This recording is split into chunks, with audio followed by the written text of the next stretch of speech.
Le conseil, c'est faire comme j'ai fait. C'est la recette, préparer tous les ingrédients, toutes les peser.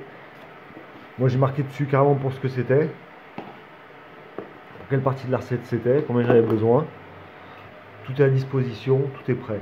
La première étape, il faut faire un caramel, donc c'est juste du sucre et du glucose.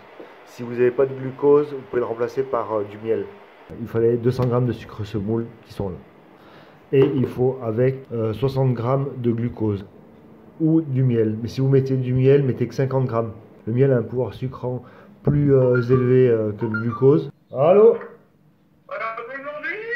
Une espèce de glucose, donc pour peser le glucose, je mets directement la casserole sur la balance. Je mets mon sucre, 200 g de sucre.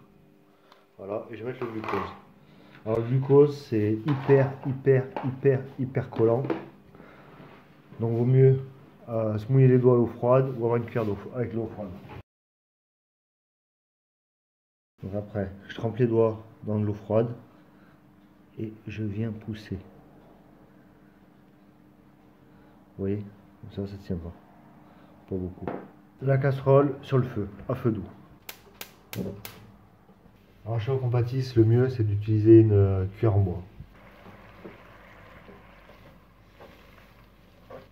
Si vous n'avez pas de glucose, mettez 50 g de miel.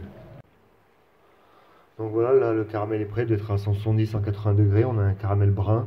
Donc là j'ai la crème pour mon caramel, 160 g de crème. J'ai pris de la crème à 35%.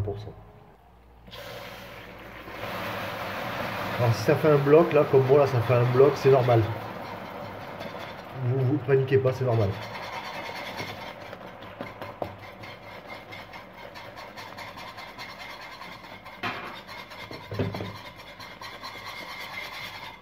Oui, ça part. Ne vous inquiétez pas, tout va bien. Moi j'appelle ça sauce caramel. Donc, on prend une gousse de vanille, on prend une planche, on va l'ouvrir en deux. Et on va venir vider l'intérieur. Donc on l'ouvre. Oui, et on y a gratté tout ça. Et ça, je vais le mettre dans le caramel. Je mets le reste. Voilà. Alors il faut de la fleur de sel, moi j'en ai pas. Donc je vais mettre un peu de gros sel. Donc voilà, c'est fait, on va débarrasser.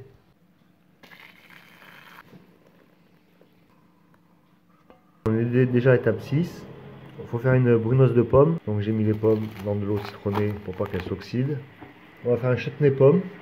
Le sucre pour le chutney pomme qui est là. Voilà, 60 g de sucre semoule pour le chutney pomme. On touche plus.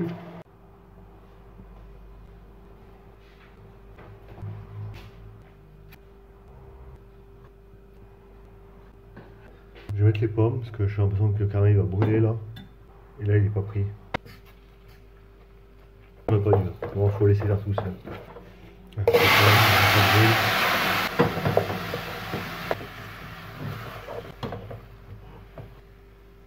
160 g d'eau. Tant que la brunoise elle cuit tout doucement, on va préparer un sirop à 50. On va prendre 160 g d'eau et 80 g de sucre. Tout ça dans une casserole. On va faire réduire. Donc j'ai pris une casserole, j'ai mis les 80 g de sucre dedans. Je mets les 160 g d'eau, ça fait un sirop à 50. Et je mets sur le feu tout là, ça bout. On peut mettre du jus de pomme, vinaigre de cidre, jus d'orange. Moi j'ai pas tout ça. Donc je vais mettre du pulco orange. Voilà. Donc là je me mets en place pour monter les blancs. J'ai 5 blancs à monter. Donc la cuve qu'on sort du frigo. Les blancs qu'on sort du frigo aussi.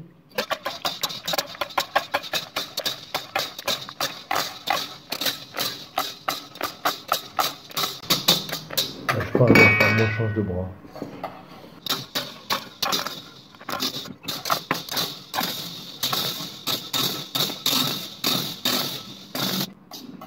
On va le serrer maintenant, ça va pouvoir être vite.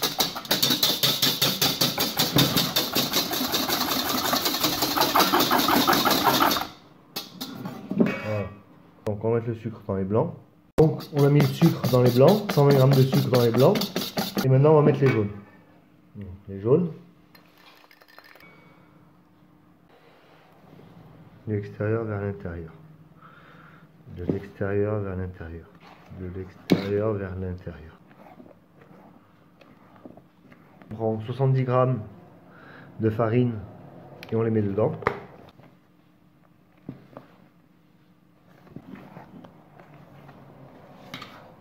Donc je prends la pâte et je vais en mettre. Oui, ça suffira. Une spatule à pâtisserie, on y a étalé la pâte. Voilà, j'ai enfourné comme ça à 180.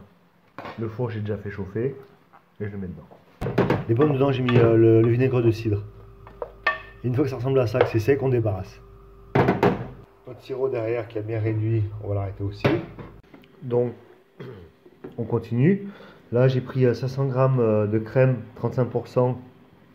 On va faire monter.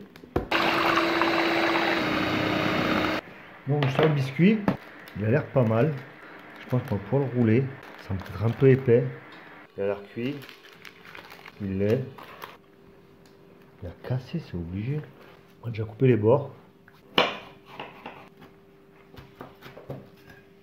Je pense qu'il est trop cuit.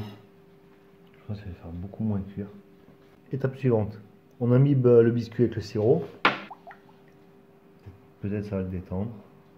On va arriver à le rouler, mais pour l'instant je pars sur une autre idée. Ça a détendu un peu. Léger. C'est plie ce truc. Il casse.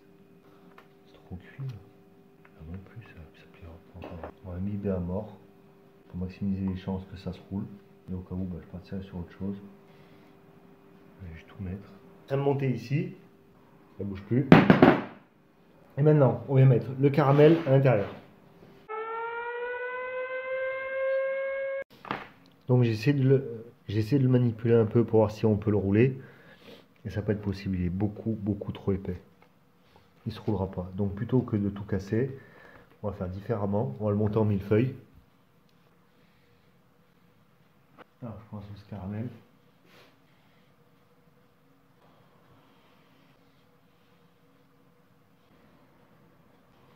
On va voir si on peut le rouler.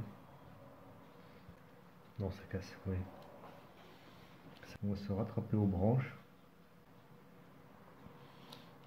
Et on va le faire comme ça. Recouvert de chantilly. Donc voilà, alors c'est parti. C'est trop cuit. Trop épais, trop cuit. Rien qui va.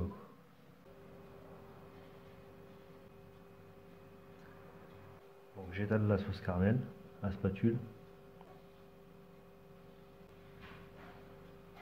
Donc après on va mettre la pomme.